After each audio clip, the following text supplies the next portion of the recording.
मौलिक शारीरिक संरचना एवं शारीरिक विज्ञान।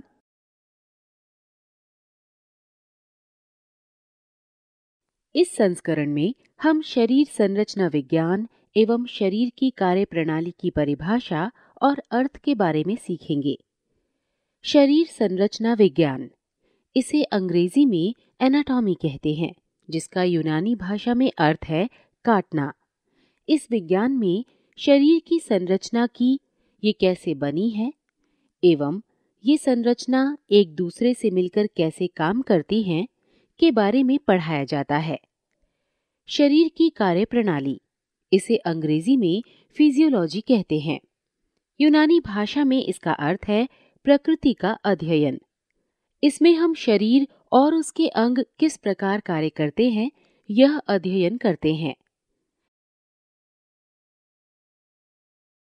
इस खंड में हम मानव शरीर की कोशिकाओं का अध्ययन उनके कार्य के अनुसार करेंगे। मानव शरीर की कोशिकाएं। परिभाषा। कोशिकाएं किसी भी ऊतक की आधारभूत इकाई होती हैं। यही ऊतक की प्रकृति, प्रकार एवं कार्य निर्धारित करती हैं। मानव शरीर में कोशिकाओं के विभिन्न समूह ऊतकों का निर्माण करते हैं एवं एक या अधिक प्रकार के ऊतक मिलकर मानव अंगों का निर्माण करते हैं। कई अंग मिलकर कोई विशेष कार्य करते हैं तो अंग प्रणाली का निर्माण होता है। अगर कोई ऊतक क्षतिग्रस्त होता है तो वास्तव में उस अंग की कोशिका या कोशिका विन्यास क्षतिग्रस्त होती है। ये क्षतिग्रस्त कोशिकाएं ही उस ऊतक का भविष्य तय करती हैं कि उसका पुनः निर्माण होगा या उसे विनिष्ट किया जाएगा। अधिकतर कोशिकाओं की आंतरिक प्रवृत्ति विभाजित एवं विकसित होकर पुनः निर्माण की होती है, परंतु कुछ कोशिकाओं में यह गुण नहीं होता है। आइए हम मानव शरीर के कोशिकाओं एवं उनके कार्यों के बारे में जानें।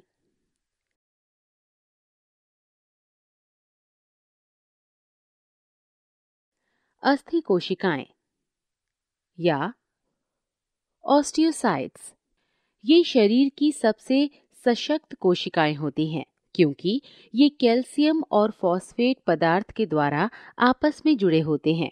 जैसा कि हम जानते हैं कि ये अस्थि तंत्र के अंगों का अर्थात अस्थि का निर्माण कर शरीर विन्यास को ताकत, सहारा एवं ढांचा प्रदान करते हैं। उपास्थि कोशिकाएं, ये कोशिकाएं अस्थि कोशिकाओं के समान होती हैं, परंतु इनके चारों ओर का पदार्थ अस्थि कोशिकाओं की तुलना में ढीला और लचीला होता है, अतः ये स्वतंत्र रूप से मुड़ सकते हैं। ये कान की अस्थि में इसलिए कान मुड़ सकते हैं। बड़ी अस्थियों के बीच में इनको स्वतंत्र रूप से चलने लायक बनाने के लिए, जैसे कि पसलियों के बीच में, रीढ़ की हड्डी में, जोड़ों आदि में पाए जाते हैं। तंत्रिका तंत्र की कोशिकाएं, ये कोशिकाएं बहुत लंबी एवं दोनों सिरों में कई शाखाओं से युक्त होती हैं। इनकी विशेषता है कि ये किसी के जीवन काल में पुनः विभाजित नहीं होती।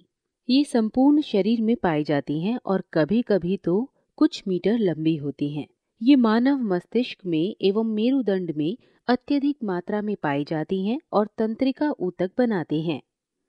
उपकला कोशिकाएं, ये अत्यंत साधारण कोशिकाएं हैं जो अन्य कोशिकाओं को ढकती हैं। ये कोशिकाएं सभी अंगों की त्वचा का कार्य करती हैं, अतः त्वचा में, मुख गुहा की सतह आदि में पाई जाती हैं।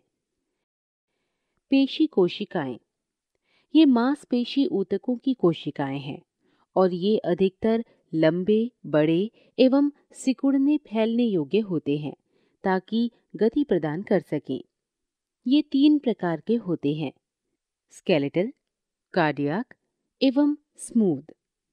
स्केलेटल पेशी कोशिकाएं लंबी अस्थियों से जुड़कर उन्हें गति प्रदान करती हैं, मांसपेशियों के सिकुड़ने से।